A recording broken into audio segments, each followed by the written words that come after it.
Eu nasci em Divinópolis em 1940. Meu pai era um imigrante libanês que veio para o Brasil em 1923. Como sempre, né, quando a pessoa imigra, e principalmente dos países árabes, por motivos religiosos ou por motivos econômicos. Não é uma decisão pessoal, vou emigrar. Tem uma coisa que conduz a pessoa a tentar enraizar em outro país. E ele já tinha a referência do Brasil, o irmão dele, uma irmã foi para os Estados Unidos, ele tinha um irmão na África. E ele conheceu lá minha mãe, que era muito nova, e casou-se com 16 anos. Ela estudava aqui em Belo Horizonte, no Instituto de Educação. Qual o nome deles, meu pai era Alim Suki e minha mãe Hilda Guimarães, que depois chamou Suki também. Então, foi difícil o casamento, a gente sabe, por ele não ser religioso.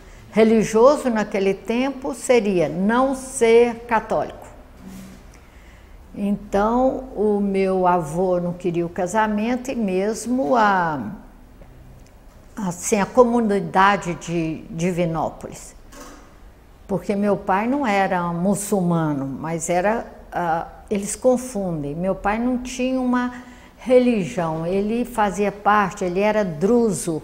O druso é uma doutrina de vida que começou em 1100 nos países árabes.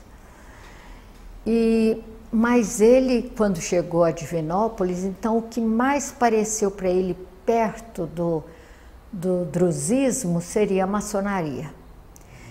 E pelo esse passado dele de ter estudado numa escola americana em Beirute, chamava Universidade Americana, ele era muito interessado em pessoas, em fazer o bem para os outros, na civilidade, como eles dizem, porque na maçonaria sempre estava fazendo alguma coisa pelos outros. Então, quando meu pai chega a Divinópolis, ele encanta, então, com as festas populares. Então, ele tinha uma máquina de fotografia, então ele começa a frequentar os congados, o carnaval, o futebol. Então, ele criou uma companhia de teatro lá em Divinópolis que chamava Coisa Nossa, e os congados se apresentavam na frente da minha casa porque ele, de alguma forma, ele patrocinava. Os times de futebol a gente ia para ver dar o primeiro chute, porque ele também patrocinava. Ele morreu muito novo, com 47 anos, ele teve um problema cardíaco e também morreu sem pã. Quando ele morreu, eu estava com 9 anos e estava no internato das freiras, né? Em Divinópolis, a 2 quarteirões lá de casa, mas é porque era costume da época, né? E meu pai tinha assim uns armazéns, um posto de gasolina, então era considerado que não era uma educação a gente estar lá no meio de toda esse tipo de trabalho. Então meu irmão, que é o mais velho, minha irmã que mora em Divinópolis e eu fomos para o internato. A gente, como filho de uma pessoa que não era católica, naquele tempo era discriminado. No colégio você ganhava uma nota boa, eles falavam assim, não adianta, seu pai não é cristão. E depois, quando meu pai morreu, não adianta, seu pai foi para o inferno. Então, naquele tempo, eu já fiquei nessa luta do inferno, do imigrante, da morte injusta, que eu considerava, porque se ele não tinha ainda sido batizado, como se aquilo fosse, sabe? Eu considero que foi a idade das trevas para mim, você acredita? Quando eu falava com as freiras, elas tinham essa idade, as freiras, hoje a gente sabe, era muito atrasada e tinha essa idade. Sinto muito, Mas essa é a lei de Deus, como se Jesus Cristo, como se a Igreja Católica, tudo fosse Deus. Então eu acho que essa concepção de vida foi difícil dentro do internato, né? Com 18 anos eu vim para Belo Horizonte, minha irmã mais nova estava com 8 anos. Mas a mamãe viu que se a gente queria estudar, o prioritário para ela era o estudo. Então ela veio atrás. Eu passei no vestibular, uma semana depois ela já estava aqui e mudou com todos. Mas eu queria estudar línguas. Meu pai assinava muitas revistas e o correio quase que funcionava, vindo lá para casa. Sempre vinha coisa do Líbano, vinha coisa da França, vinha coisa da Inglaterra. Então, essa necessidade de estudar línguas. E eu vou para a PUC. A PUC, naquele tempo, era a Universidade Santa Maria. E fiz lá as letras anglo-germânicas. O Oscar Mendes, que era um tradutor e professor de literatura, foi muito marcante. E o padre Orlando Vilela, que dava filosofia, apesar que a filosofia era só São Tomás e Aristóteles, mas mesmo assim foi uma pessoa que marcou muito. Quando eu chego em Belo Horizonte, o mundo é diferente, abriu para mim, pode ir ao teatro, pode ir nisso. Reuniões para discutir um projeto social tinha todos os dias. Todos os dias tinha alguns estudantes, um pregando em cima da mesa, o outro, o Betinho mesmo, era um que gostava de subir na mesa quando não era ouvido e falava. Esse o da Fome Zero, né? Eu acho que eu estava despreparada, mas eu tinha esse passado de social, que era do meu pai, o passado social que era do meu tio, que chama Dr. Sebastião, lá de Divinópolis, que era um médico que nunca cobrou consulta, que fazia tudo pelo povo, e eu acompanhava ele nas consultas. A gente tinha já essa ideia do mundo como uma sociedade, o qual um tem que ajudar o outro. A JUC era um movimento, como se hoje fosse assim nas escolas, um movimento de agregação onde ia discutir os problemas, sempre com uma visão social. E então chamava Juventude Universitária Católica. E os problemas sociais, eu lembro que era o Dom Helder Câmara, criando as rádios no Nordeste, onde ele começava a falar da fome, onde ele começava a falar do operário, aonde ele falava sobre a necessidade de uma programação familiar. Quando ele falou que as famílias tinham que saber quantos filhos queriam e tudo, pronto. Eles acabaram com ele, entre outras coisas, né? Eram assuntos que nunca tinham sido falados. Então, na JUC começou... Era falando sobre a atitude do professor, sobre essa coisa hoje do racismo e tudo, não era tão falado, né? Eu era mais imatura, comparando com meus colegas que já militavam, que já discutiam esses assuntos, que moravam junto em repúblicas. Então, o meu não teve uma coisa profunda. Depois que eu me formei, eu já estava trabalhando, porque no último ano do curso que chamava curso de filosofia, né, a gente tinha que já estar trabalhando, considerado como didática, a gente fazia didática e trabalhando. Eu tinha para mim que eu não queria trabalhar em colégio particular. Essa coisa de querer trabalhar para os outros, com o público, que eu queria fazer alguma coisa para quem precisasse. Eu fiz concurso primeiro para o colégio estadual, não consegui passar, depois eu fiz para o IMACO, que era da prefeitura, no mesmo ano. E lá então eu fiquei 25 anos até aposentar. Eu lecionava inglês, depois de um certo tempo comecei assim a pensar, mas esse pessoal que nem come, como que vai aprender inglês? Passei a lecionar português, porque eu tinha meu curso, né? Tinha direito a lecionar português. Então, passei a lecionar português e mais tarde, quando eu entro para Belas Artes, eu leciono 3 anos de educação artística. Em 64, então, eu conheci o Manuel, que era das Ciências Econômicas, e nós casamos em 65 e ficamos morando aqui em Belo Horizonte mesmo. Eu continuava a dar aula no IMACO e pertencia ali na Serra a um grupo de mulheres que chamava Grau, e a gente trabalhava com os dominicanos. Mas nessa coisa das favelas, de ensinar atividades, de engrandecer a pessoa. Então a gente sempre, eu fico pensando hoje que seria uma coisa muito simples, porque ensinava a bordar, a fazer uma salada de fruta, o valor das frutas, essas coisas que a gente sabia de vida. O Manuel era administrador de empresas e ele me acompanhava nessas atividades sociais, nessas ideias minhas, sim, que eu queria para a minha vida. A morte dele foi de repente também, quase que repetindo a do meu pai, ele morreu do coração. Nós tínhamos 25 anos de casado. Então aí também minha vida muda, né?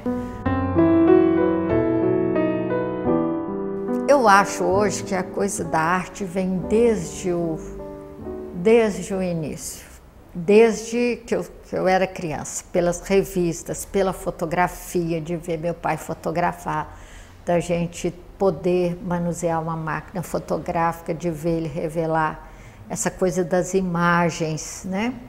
E a gente tinha a chácara, que ia todo fim de semana, ainda antes de eu ir para o internato, e eu me lembro essa coisa de brincar com a argila, com o barro na beirada do rio, com gravetos.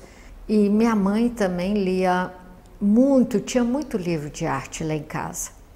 E acontece que lá no parque, então, eu atravessava o parque para ir dar aula, à tarde, que eu dava aula sempre. O Parque Municipal de Belo Horizonte, no centro da cidade, o IMACO ficava dentro dele. Então eu pegava o ônibus, descia ali na Afonso Pena e atravessava o parque. Eu via as pessoas desenhando. Na volta tornava a ver outras pessoas desenhando. E um dia eu pergunto e soube então que existia um ateliê de pessoas da Escola Guinhar que funcionava ali pertinho, que chamava LAP. Então eu vou para esse ateliê. De lá eu vou para Guinhar, faço uma matéria isolada de cerâmica com a professora Elisete Menberg. E então aí que eu faço o vestibular e cursei o Belas Artes. Aí lá eu fui em todas as matérias, né? Eu entrei na Guinhar, fiz todas as matérias, e o interessante que eu acho, a gente estava falando de fotografia, é que na aula de fotografia eu fiz um trabalho sobre os boias frias, acho que foi 79 ou 80, não me lembro bem, lá em Ponte Nova, na fazenda de uns amigos nossos que a gente frequentava todos os anos, já com meus meninos adolescentes ou crianças. Então eu fiz um trabalho de boia fria e quando eu mostrei num salão, esse trabalho foi premiado. Então meu primeiro prêmio foi de fotografia. No início, a argila para mim, já usando as terras, sempre eu tive essa cultura da terra, de mexer com a terra, então eu usava esses pigmentos. Né? Aqui até tem um pouco dessa coisa do canavial, né? E eu ia desenhando, a argila era só a argila fazia potes e jarra e vinha com o desenho contando a minha história. Como eu comecei já nessa época a pesquisar, fui para Inhaúma, onde aquelas mulheres faziam as panelas. Aí com uma colega da Guinhar, a Sônia Laboriou, nós fomos para o Jequitinhonha, por nossa conta e ficamos. Só mais tarde que eu conto que eu fui contratada pela USP para acompanhar uma arqueóloga num projeto do Jequitinhonha. Eu termino a Guinhar em 82. Eu não tinha, hoje eu sei que foi em 82, mas eu não tinha ainda um curso estruturado igual hoje, não era uma universidade. Então eu fui fazendo Guinhar e tinha certeza que eu nunca queria sair de lá. Mas teve um momento que eu vi, eu quero trabalhar sozinha, não quero mais mostrar para ninguém. Não quero mais depender de ninguém. Que momento foi esse? Eu já tinha passado num curso de verão, conhecida Celeida Tostes, que foi essencial da minha formação, que ela vem do Rio, e a argila para ela era isso tudo que eu pensava, era a terra, era expressar, não importava se era bonito ou se não era. Então a Celeida foi essencial, acho que foi de 79 a 80. Arte do Fogo. Isso, a Arte do Fogo. E ela mudou essa geração toda. Se você lembrar que Belo Horizonte naquele tempo, eu estou falando Belo Horizonte, eu não sei se é o interior, mas a cerâmica era só fazer determinadas coisas. Você não tinha só, ou era só utilitário, quando era escultura era de revista, tinha pouca gente que com a argila dava saltos. Eu acho que hoje, por exemplo, eu sou reconhecida, eu sei que eu sou reconhecida, mas é mais por eu ter dado esse passo à frente. Não acho que o meu trabalho seja melhor do que de ninguém, nem nada. O que eu fiz foi esse do precursor. Eu sinto isso, é temática e técnica de eu pegar a cerâmica e não mais o tijolo e a tigela. Eu continuo fazendo tijolo, eu continuo fazendo a tigela, mas eu tive a certeza que eu podia pôr tudo que eu pensasse ali. Eu tive essa ajuda do professor Amilcar de Castro. Em 80, mais ou menos, o Amilcar cria um ateliê que seria para quem acabou de terminar a escola Guinhar. Era um ateliê livre que tinha a orientação dele. Isso foi muito rico, essa geração toda passou por ele. Foi muito importante essa convivência com o Amilcar, escutá-lo falar sobre arte, discutir isso, escutar ele falar sobre os trabalhos da gente. Estava fazendo os tijolos, aí já era tirando, desbastando, fazendo uma escultura e falei com a Amilcar, olha, resolvi trabalhar com tijolo. Dá uma olhada para você ver, eu fiz aqui algumas coisas, a temática era sempre a mesma, a temática da morte, era alguém deitado, algum caixão, alguma coisa. Aí ele falou, tá bom, mas isso daí você fez quantos? 3. Não, mas eu não sei o que é isso que você faz. Faz 80 e nós vamos conversar. Eu fiz os 80. Fiz. E fomos conversar. Em 83, já existia uma escola em Contagem que o Amilcar de Castro tinha criado, chamava Artes e Ofícios de Contagem, que ia muito ao que eu acreditava. Era uma escola de artes para operários, trocadores de ônibus, pedreiros, pessoal operários da Fiat. E essa escola ele fez junto com Benjamin, Marcos Coelho Benjamin, com Fernando Luquezzi e Ângelo Marzano, que era a turma inicial. E eles me convidaram para ocupar a cadeira de cerâmica. Seria, então, trabalhar com barro. E era uma escola assim, que ia muito ao que eu acreditava, que era a escola do fazer. Um dia de semana ia o Benjamin, outro dia ia o Luquezzi, ia ele um dia, eu ia outro dia, cada dia ia um. Foi uma pena que durou tão pouco. Mas esse contato, então, com a Amilcar foi muito fortificado a partir dessa escola. E aí eu começo, nessa época, então, a candidatar algumas exposições e fiz exposições pelo Itaú, fiz no Palácio das Artes, então eu começo a entrar no circuito. Eu acredito que sempre, quando eu ponho a mão na argila, já passou pelo pensamento. Então, quando eu fazia as coisas, eu pensava, ou não pensava, eu ia fazendo e falava, isso aí é só meu, ninguém vai entender. Quando eu mostrava, as pessoas entendiam e começavam a falar comigo sobre aquilo.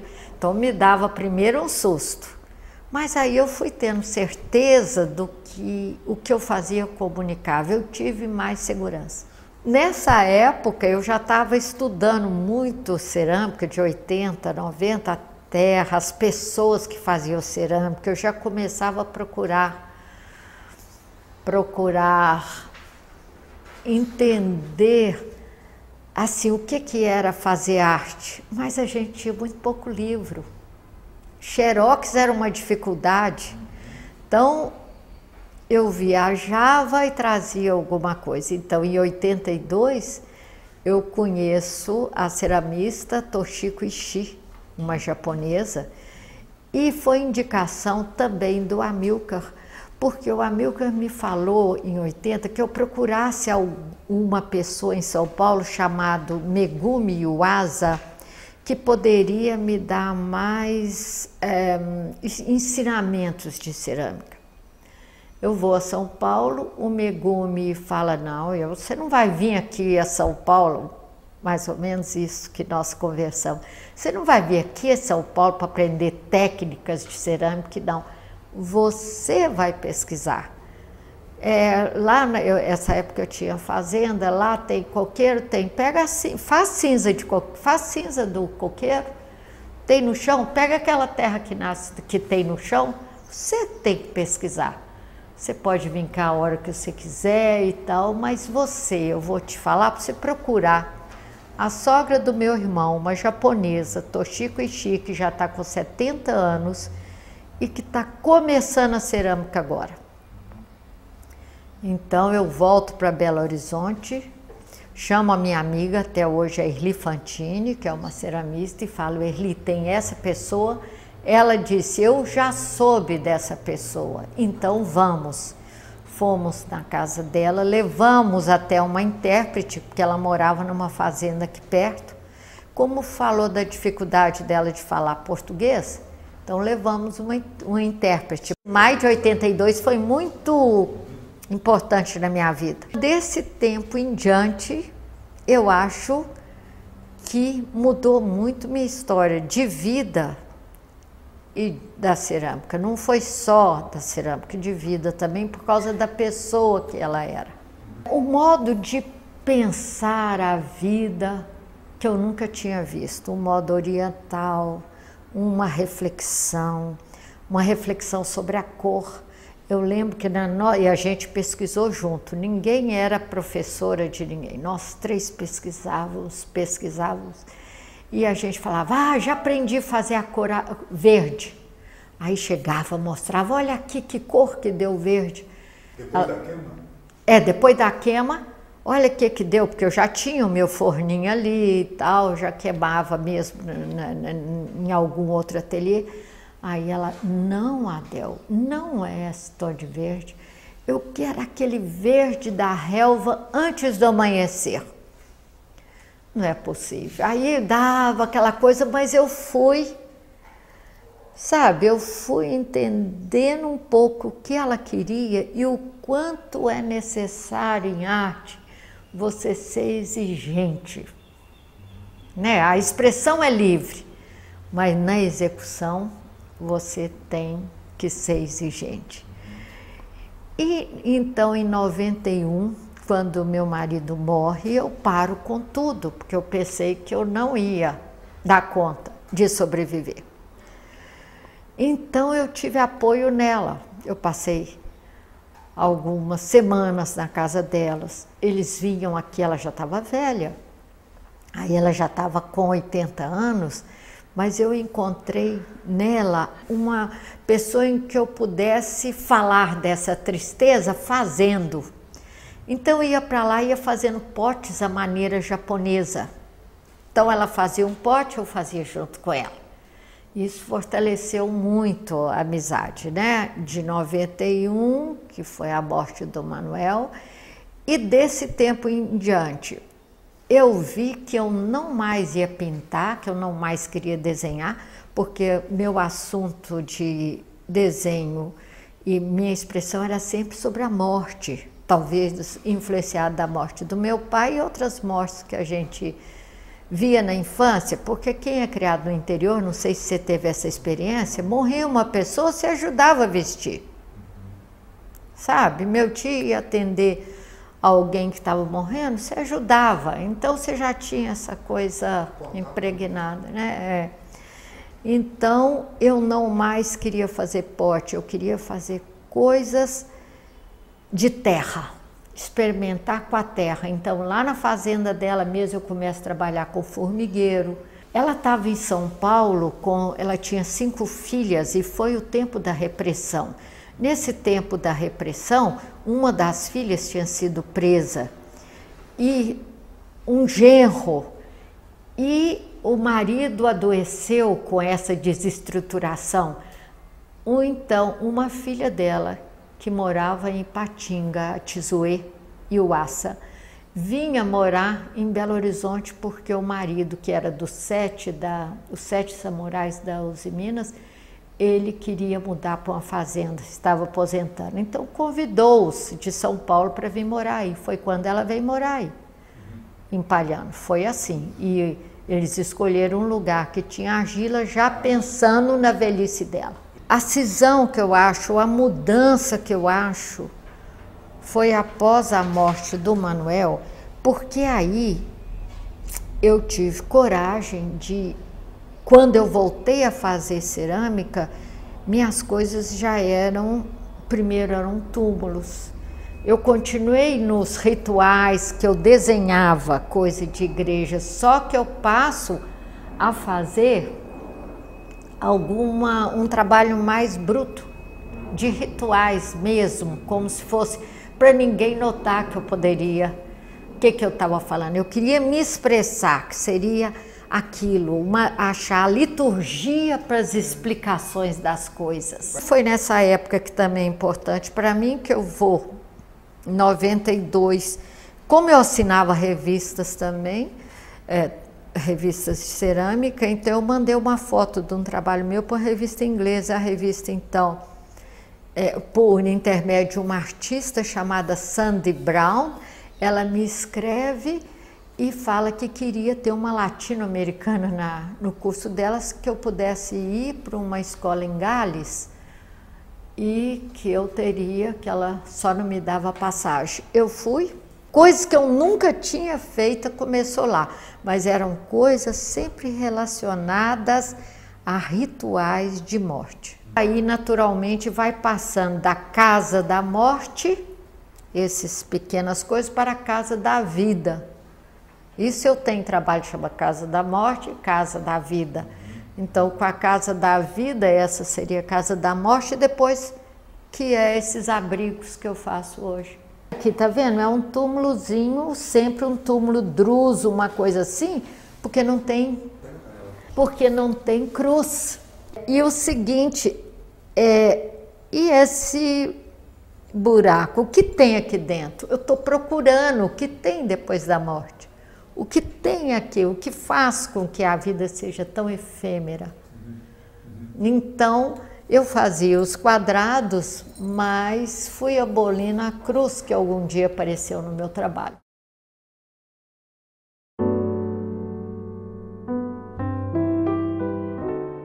Uma professora da USP, Márcia Angelina Alves, era o nome dela, ela era arqueóloga, me procurou em São Paulo numa das vezes que eu estaria fazendo algum curso de fim de semana em algum ateliê. Me procurou para que acompanhasse numa pesquisa sobre a cerâmica do Vale de Jequitinhonha, que ela conotava, eu não sei bem, tinha conotação com alguns sítios que ela tinha encontrado em outros lugares do Brasil. Então eu disse sim, mas que eu precisava de convidar alguém. Convidei Erli Fantini, tanto que ela foi minha companheira nas muitas viagens. E a Márcia Angelina, ela conseguiu uma bolsa no Banco de Desenvolvimento e passou a ser patrocinador do projeto. Então a gente ia, o que ela escrevia e tudo eu só vi depois na tese dela, foi a tese de doutorado. A gente era pouca coisa que tinha que fazer para ela.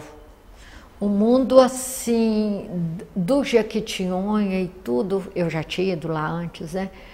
Foi se abrindo para mim mais como, não só a terra, o modo de viver, o que pensava e tal. Então, nessa época, a gente chegou em Caraí, onde tem a Noemísia, tinha o Ulisses. De Caraí, outras cidadezinhas perto, mas sempre rural. Aí fomos Morada Nova, Chapada do Norte, que tem uma comunidade negra, Berilo, Taiobeiras e até Santana de Araçuaí, onde mora a Dona Isabel. Então foi a coisa mais forte, foi encontrar a Dona Isabel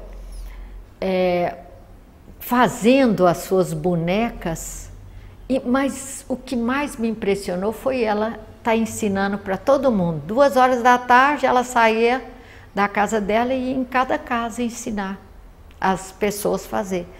Com isso ela mudou a economia ali das mulheres do Jequitinhonha.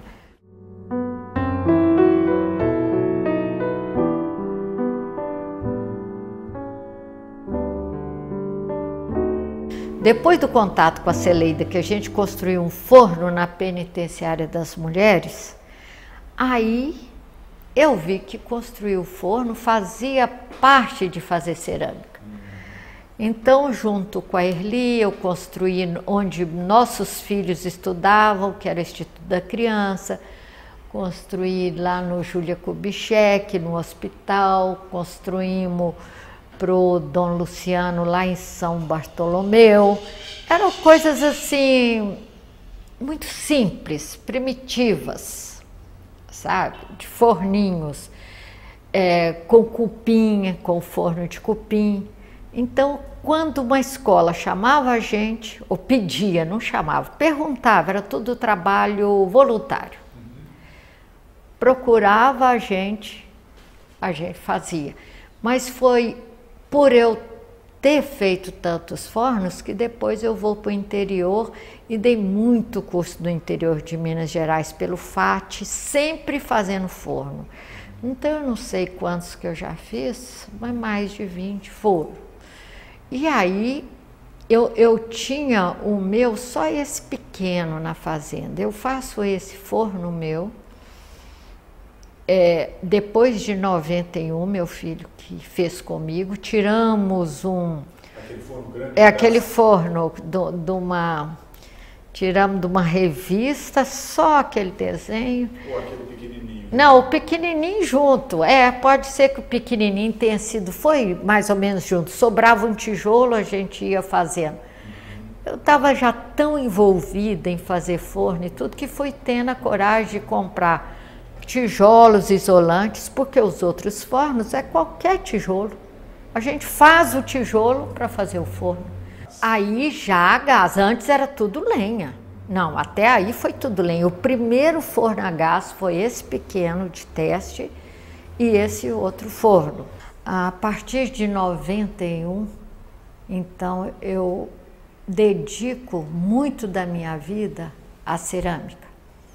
Foi quando eu construí esse forno a gás, porque essa época eu estava fazendo utilitários. Eu achei que eu podia viver só de cerâmica. Então eu começo a fazer utilitários de materiais que seriam de peças que seriam para a cozinha. Porque 3 meses antes do meu marido morrer, eu fiz com ele um curso na França, no Cordon Bleu, que naquela época era muito difícil essas coisas todas, mas ele queria largar o banco de desenvolvimento, largar tudo e ser cozinheiro, que ele sempre cozinhou muito bem. Então, eu direcionei minhas peças da cozinha para as peças de cerâmica para a cozinha. E fui procurar curso em que eu pudesse me melhorar na coisa do esmalte. A gente tinha referência do máximo, mas eu tinha que aprender. Foi quando eu vou para Gales, que então o curso não foi de não foi de esmalte, mas lá eu volto com outro trabalho, que foi quando eu começo a fazer as caixinhas fechadas com buracos e tal.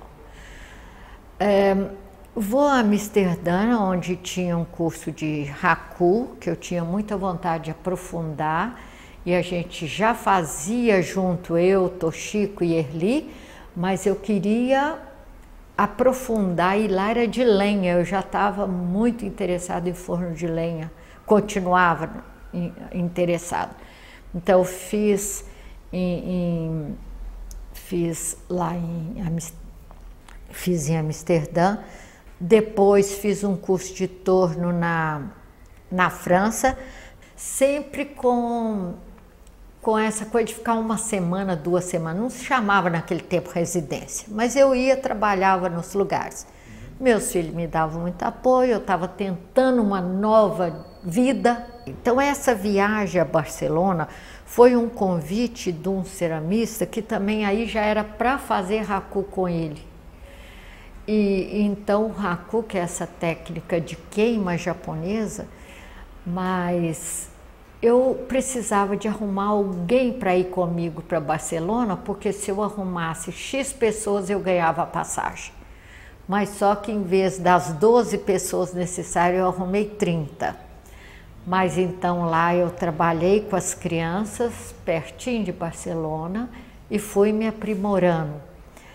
E aqui no Brasil eu fiz alguns cursos em São Paulo, onde aparecia alguém querendo queimar, alguém querendo discutir alguma coisa de cerâmica, eu ia. Passei a ser minha vida assim.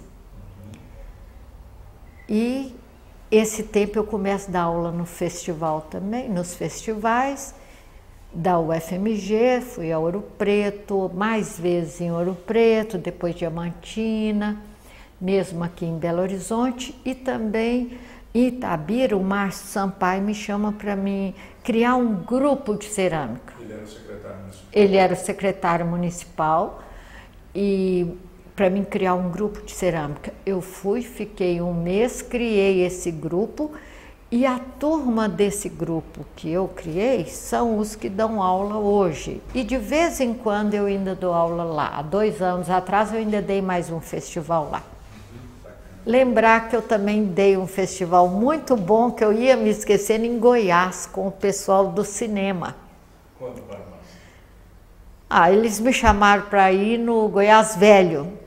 Chegar lá, era um festival de cinema e teatro, mais de teatro, porque era o Zé Celso, era o Amir, acho que é a Haddad do Rio, esse pessoal, eu dando o Haku. Então, várias vezes eu fui chamada para ir em lugares onde eu cresci muito, igual também eu dei o festival 2 vezes no Espírito Santo, num festival de verão.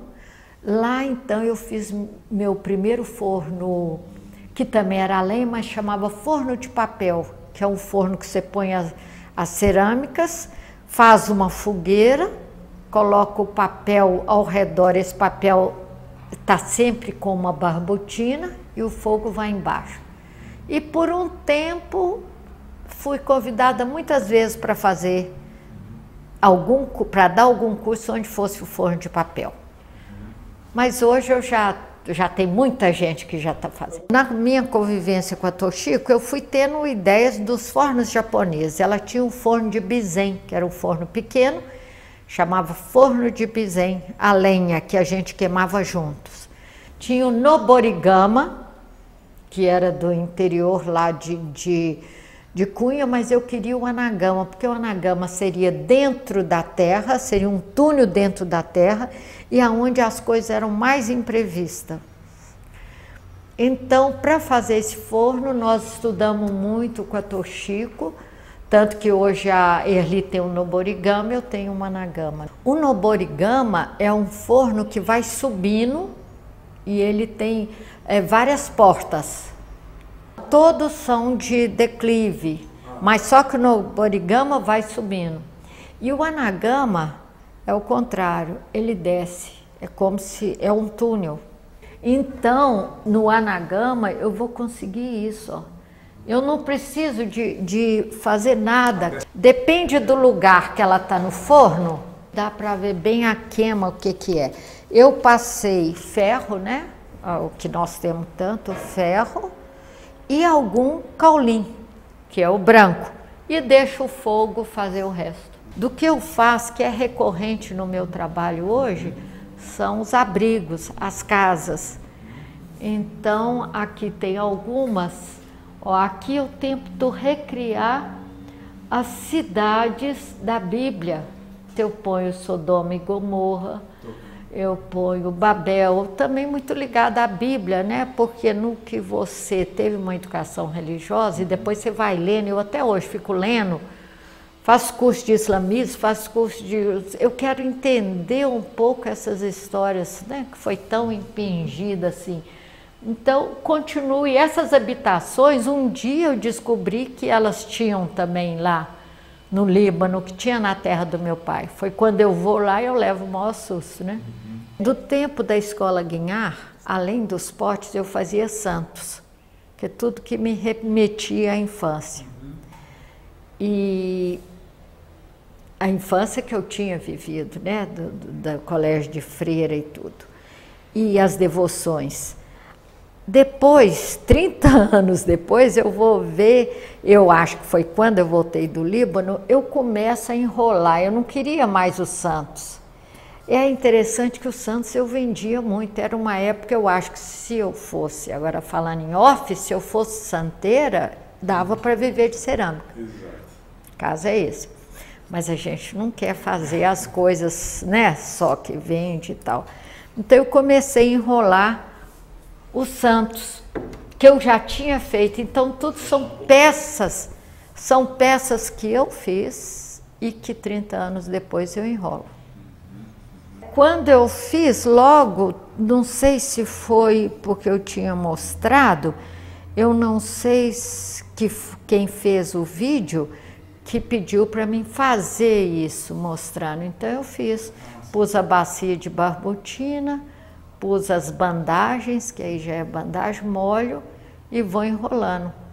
Mas no forno, a lenha que eu consigo vamos falar, essa sujeira assim que eu queria, assim, sujeira no material. Eu não queria, eu queria uma coisa mais natural. Eu conhecia, né, pela Toshiko, o forno na gama, mas precisava de alguém para fazer para mim. Eu queria, porque eu queria. Aí escrevi a vários ceramistas que tinham, porque sempre assinando revistas, então vários ceramistas que tinham esse forno na gama, mas eu não pensava em ir no Japão. E esse forno é japonês. Então escrevi na França, tem um lugar que chama La Borne, que é uma cidade todinha de forno de lenha, ou na gama ou no borigama.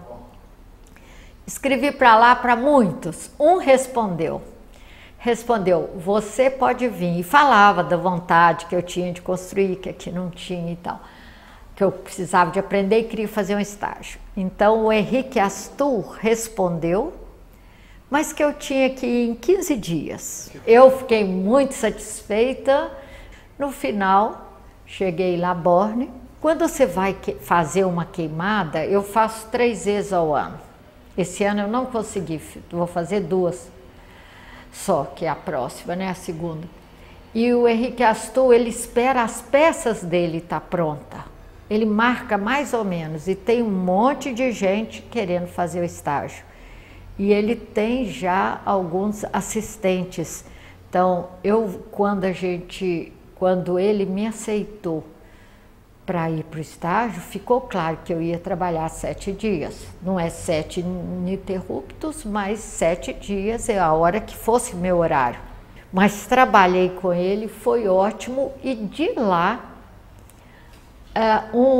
tinha um americano que me falou, eu construo um forno, você quer que eu vou construir para você? Eu falei, mas eu não tenho dinheiro para isso. E aí ele me faz uma proposta, você paga a minha passagem e eu vou. Cheguei aqui, conversei com meus filhos, aí eles compraram a passagem do Landry, ele era americano, de Montana. Ele veio, quase que foi um tiro no escuro, ele estava na turma, mas eu não sabia se ele sabia mesmo. Mas aí eu já tinha o lote, não tinha casa. Aluguei uma casa lá perto da fazenda da Tochico, lá no Palhano. Aluguei uma casinha para mim e para o Landry e comprei os tijolos de segunda mão e começamos a fazer. Nisso, uma norueguesa escreve se podia vir.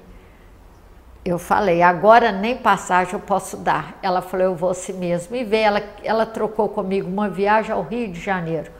Então, enquanto as peças esfriavam no forno, eu levei os dois no Rio e tal.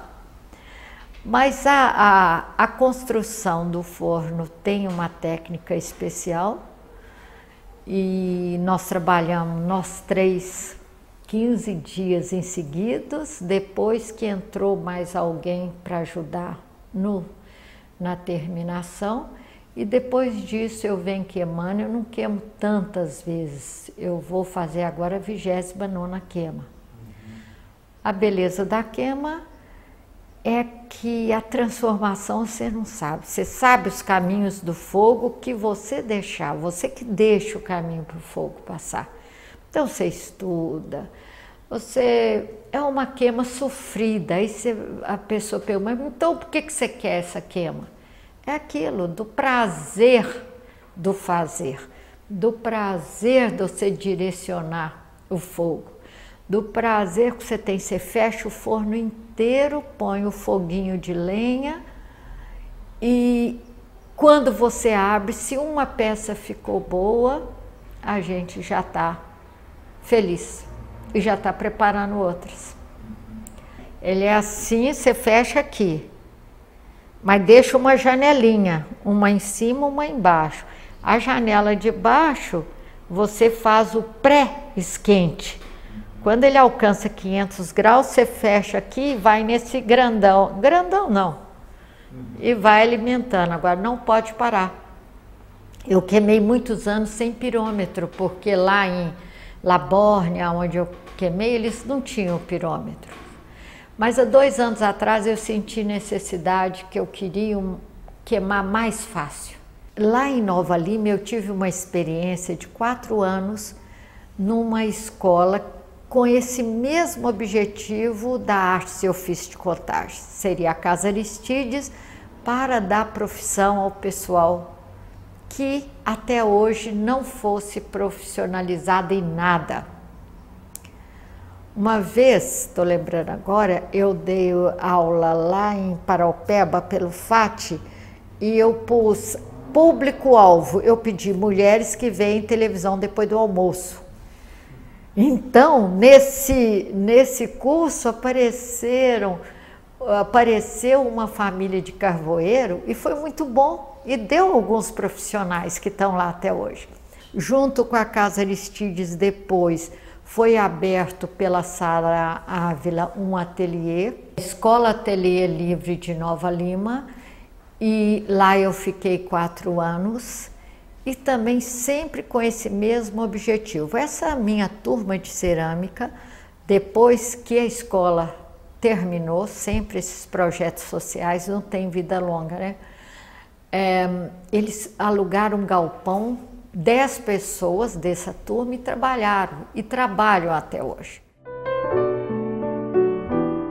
O meu Morados em Uma nasceu numa aula que eu dava naquele projeto Valores de Minas. Era um projeto do governo onde eles pretendiam uma escola que ensinasse teatro, filosofia, arte para meninos que frequentassem escola em situação de risco. E a minha matéria era cerâmica. O que eu devia fazer era ensiná-los a dividir um palco de teatro. Era o Eide Ribeiro, que era essa parte de teatro. Trabalhei com a Cláudia Renault, com o Eide, Marco Paulo Rola, já não me lembro. Mas, então, para dividir um palco, eu não sou ligada à matemática, então peguei a argila, pus na mesa, vamos pôr essa medida, 25, 25. Como a gente dividiria uma casa? E daí, foi de uma aula assim espontânea, nasceu isso que eu considero o meu melhor trabalho até hoje. Porque os meninos começaram a falar da casa deles, foram surgindo histórias. E as histórias que eles, um contava, o outro contava, um chorava, me lembrou então do 1001 Noites, onde as pessoas têm que contar caso, têm que contar caso. Quando chegava na outra aula, eu ia dar a aula de novo, o que acontecia? Tinha menino que sumia, eu não posso falar sobre minha casa, depois eles iam saber.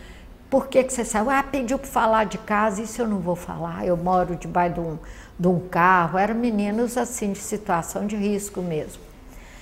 Então, acabou o ano e eu queria continuar a fazer casas, eu queria continuar, para te falar a verdade, escutar histórias. Mas acabou meu contrato lá, eu falei, eu já sei o que eu vou fazer, eu quero é fazer casa com os meninos. E comecei a visitar escolas, eu podia propor, eu quero fazer um trabalho de cerâmica.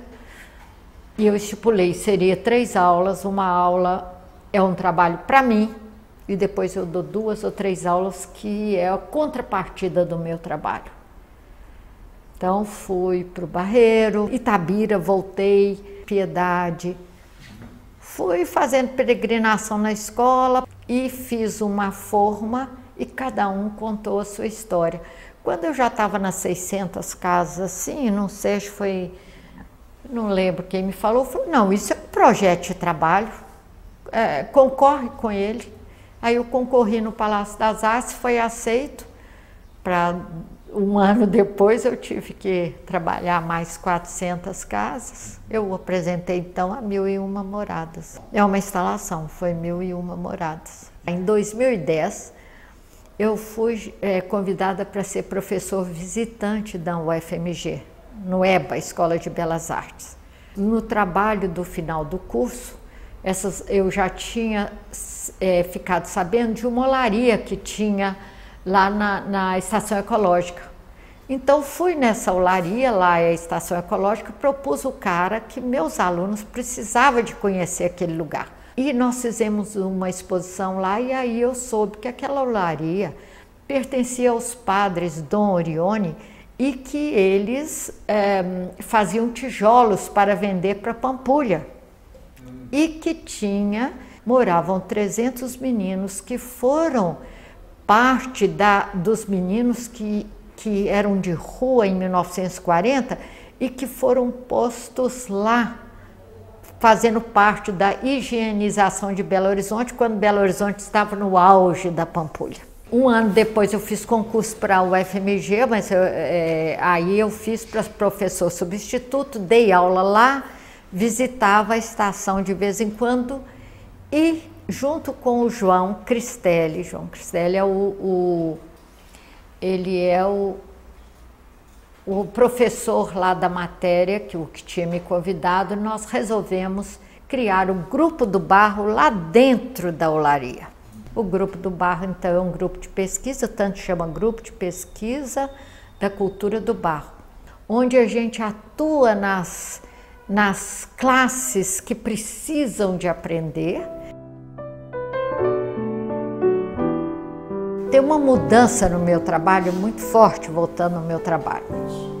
Essa mudança acontece quando tem uma morte repentina, uma coisa que você não entende, um desespero, onde eu comecei, em vez de desenhar, em vez de ficar florzinha que põe no cemitério, porque esse assunto de morte era recorrente, você fala, não, gente, desenhar florzinha, isso aí não é morte, não, morte é isso. Morte é a falta que você sente da pessoa, morte é você ver o tanto que a vida é rápida, morte é você ter, o seu corpo já não diz nada. Será que tem essa separação mesmo? O que é isso? Eu já não acredito mais em nada, isso aí é comum, né? De não acreditar não quer dizer nada, mas eu acredito na terra, eu acredito aonde a gente mora, aonde a gente vai ser enterrado, só isso para mim que vale. Então, nessa época que eu começo a fazer essas caixinhas, furando, para descobrir o que tem lá dentro e tal, e vai evoluindo para fazer casas. E hoje eu continuo, eu acho que fazendo casas, lugares que as pessoas moram.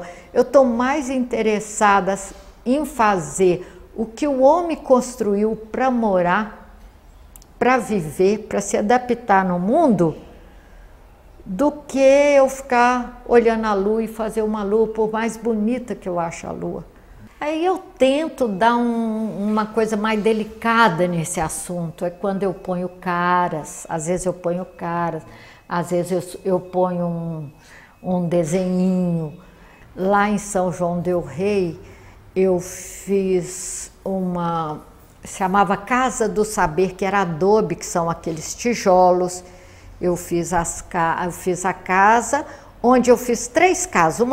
Fiz a primeira, escrevi tudo nela, não estou gostando. Fiz a outra até fazer 3. Foi num dos festivais de gastronomia. E até um trabalho muito importante que eu esqueci, seria no ano 2000, em que eles me deram lá, esse mesmo festival, pediu para mim fazer uma instalação dentro de uma igreja. E que a igreja a capela chamava Capela Bom Jesus da Pobreza. Aí eu falei, uai, tá fácil para mim, da pobreza eu não preciso mexer com nada, é tudo despojado. Comecei assim. Quando eu fui lá a primeira vez para estudar o que eu ia pôr na capela, aí que eu vi que eu tinha que mexer no sagrado, sagrado dos outros.